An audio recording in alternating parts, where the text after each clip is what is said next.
Mania. Kali kita membahas video review dari Beli Adere yang berjudul dengan manfaat cuka apel. Karena video ini cukup panjang, saya bagi menjadi 3 dan ini part 2 atau bagian kedua. Monggo silakan simak videonya, semoga ini bisa bermanfaat. Video ini juga telah kita sematkan dengan teks bahasa Indonesia. Bahwa ternyata ya, kalau kita berbicara yang namanya pencernaan, kita berbicara dua hal, yaitu adalah kita butuh acid, yang satu lagi kita butuh enzim. Jadi suasana asam itu men-trigger tubuh untuk bisa menghasilkan enzim. Enzim itu membantu pencernaan kita. Nah, problemnya adalah teman-teman sekalian, kita gara-gara apa aja nih? Nah, ini saya ada catatannya nih. Satu, gara-gara stres. Dua, gara-gara kebanyakan makan, overeating. Tiga, gara-gara juga mungkin ya kekurangan misalnya vitamin B1 atau zinc. Lalu juga ternyata apa coba teman-teman? Alkohol. Apalagi coba teman-teman? Rokok. Apalagi juga teman-teman? Processed food. Ini trans fat, high fructose, corn syrup. Bisa juga mungkin juga karena hal-hal lain termasuk pestisida. Ya, selain itu juga kita lihat apalagi di sini. Juga mungkin sebagian dari kita ya kebetulan ada juga yang misalnya contohnya kayak adik kita Arya. Karena siasat harus menurunkan berat dengan cepat karena jangan sampai Arya nanti makin lama makin dewasa, terlalu lama gemuk nanti bisa berbahaya bagi dia, makanya dia melakukan yang namanya bariatrik operasi. Ya, hubungannya dengan lambung. Nah, itu juga akhirnya bisa berpengaruh terhadap apa? Ketidakmampuan kita untuk menciptakan suasana asam di dalam tubuh kita. Nah, suasana asam seperti apa sih? Suasana asam itu ya seperti ini kurang lebih ya. Yuk kita belajar pelan-pelan di sini. Satuan unit namanya ya. Kalau kita menggunakan yang disebut dengan yang namanya pH scale. Kalau ludah kita itu pH-nya 7 kalau teman-teman tahu. Jadi ludah kita itu disebut namanya, kalau bahasa Inggrisnya bilang saliva. Jadi ludah kita itu disebut dengan namanya saliva dari kata salivary amylase. Jadi itu dia sebenarnya netral, 7 itu netral. Ya.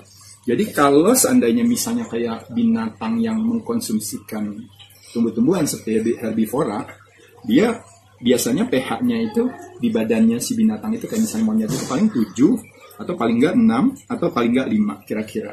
Nah, kalau kita pH itu semakin pH-nya semakin turun, tingkat keasamannya semakin tinggi.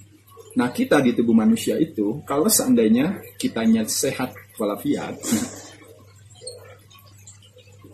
1,0.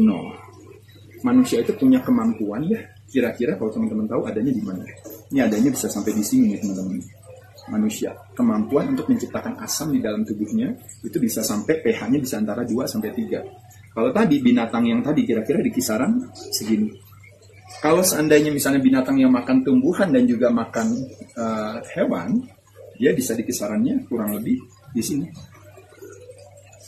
Tapi kalau ada beberapa binatang yang kayak misalnya burung gagak gitu ya, yang bisa makan bangke gitu, itu bisa di sini, di bawah sini. Nah, jadi kalau teman-teman lihat di sini, pH di dalam tubuh kita itu tergantung daripada cairan, tergantung daripada kompartemen, bagian daripada badan kita memiliki pH yang berbeda-beda. Nah, kalau kita lihat ludah kita, itu netral di 7. Semakin dia turun ke bawah, terjadi peningkatan asam itu 10 kali lipat.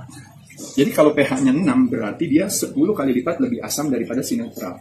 Kalau pH-nya 5, berarti kurang lebih 100 kali lebih asam daripada yang netral. Kalau pH-nya 4, berarti 1000 kali. Kalau pH-nya 3, berarti 10.000 kali. Kalau pH-nya 2, berarti 100.000 kali.